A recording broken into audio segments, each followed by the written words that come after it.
What's your message for the Liberal leader? Well, you can't ride two horses at once. You got to decide. Are you going to repeal the policies that have killed investment in Alberta so that we can be that energy superpower, or are you not? And so that's we've yet to see the answer to that question.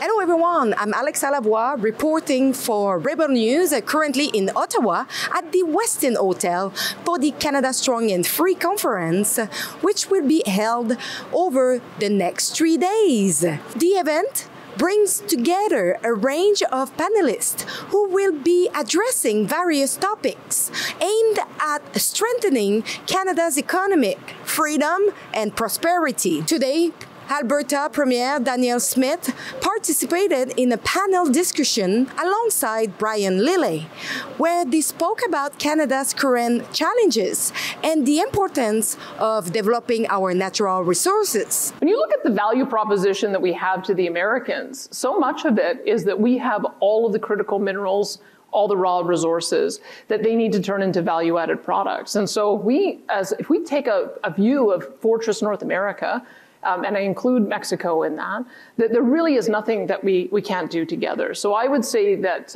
whether we build out our own prosperity by continuing to rely on our traditional trading partners, whether we tear down the trade barriers and start trading more with each other, whether we find new markets, or all three. I'd say all three. No question in my mind that we'd be able to bridge that gap very quickly. Following the panel, Premier Smith held a media availability where journalists had the opportunity to ask questions. I took this opportunity to ask Premier Smith about recent comments made by Liberal leadership candidate Mark Carney and also current Prime Minister. Mr. Carney recently stated that Alberta will be at the heart of the solution for ushering in a new energy era. You know, as the U.S. steps back, it's time for Canada to lead. We've done it before. Builders made us a global leader in hydro, in nuclear power, in clean technology. Vision made us the fourth largest oil producer. I know that Alberta will be at the heart of these solutions.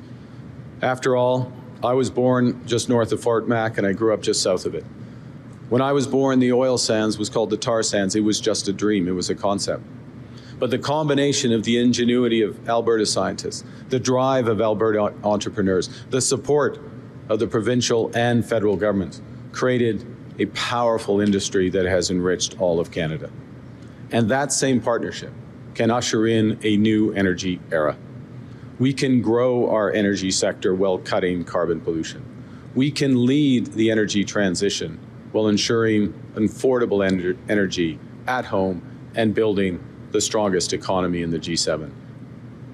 We can give ourselves far more than any foreign government, including the United States, can ever take away. However, it continues to support Bill C-69, the so-called No More Pipelines bill. How do you reconcile keeping Bill C-69 with your plans to build infrastructure in Canada? Do you plan to repeal Bill C-69? We do not plan to repeal Bill C-69. I asked Premier Smith what message she would send to Mr. Carney in light of his position. And Premier Danielle Smith, Mark Carney say the province of Alberta will be the heart of the solutions for ushering in a new energy era. But he still stands by his so-called No More Pipeline Bill C-69. What's your message for the Liberal leader?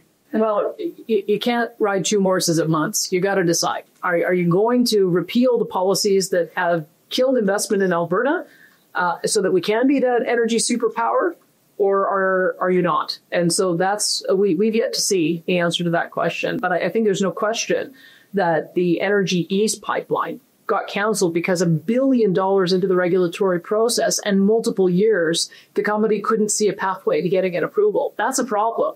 So we need to be able to have a clear permitting process to get approvals. And we can't have arbitrary policies like unachievable emissions caps. That's the real problem. And it's not just us saying it. Conference Board of Canada, and various other consultancies have looked at what the stringent emissions cap would do, and it's shutting in oil production by 2 million barrels by 2030. So it's one thing to say that you want to build oil and gas infrastructure, but you have to have the production, and you won't have the production if you don't have the right policies. So I'll wait and see which horse the next prime minister is going to ride. But you have to have policies in place that will bring investment back, and the policies that the current Liberal government have in place that chase it away. I also question her about her ongoing discussions with Quebec's Premier regarding energy development. Specifically, I asked whether she had any concerns about the long-term viability of such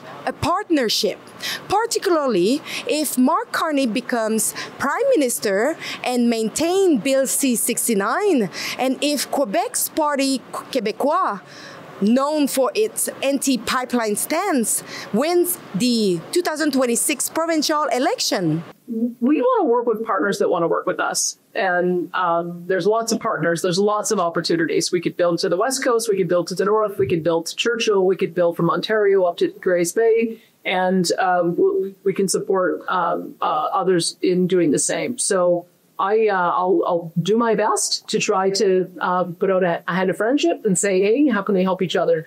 But I have to obviously deal with the individuals who are in the office at the time. So I don't know what's going to happen in 18 months in Quebec, but we're going to keep on working to build pipelines northeast and west. You can support our journalism at rebelfieldreports.com. You can chip in what you can to support us to make sure we are staying here with the light on at Rebel News.